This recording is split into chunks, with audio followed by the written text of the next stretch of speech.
Les terrasses de bars i restaurants s'han començat a omplir aquest dilluns amb l'entrada a la fase 1 de la desescalada.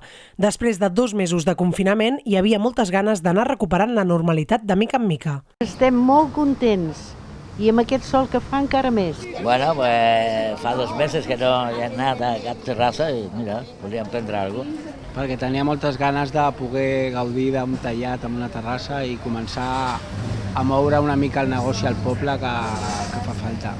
Teníamos ganas, sí. Después de más de 2 meses en casa, pues a disfrutar.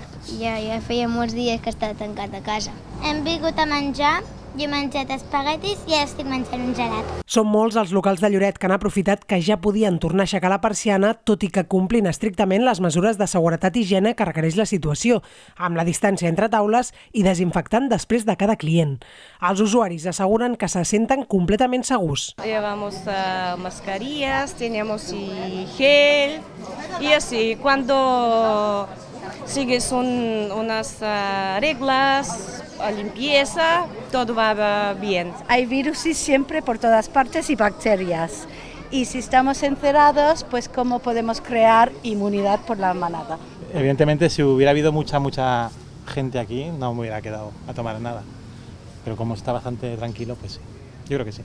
El temps ha acompanyat amb sol radiant i pujada de temperatures, i això ha afavorit que fos molta la gent que hagi volgut sortir a prendre alguna cosa amb amics o família i gaudir del bon temps.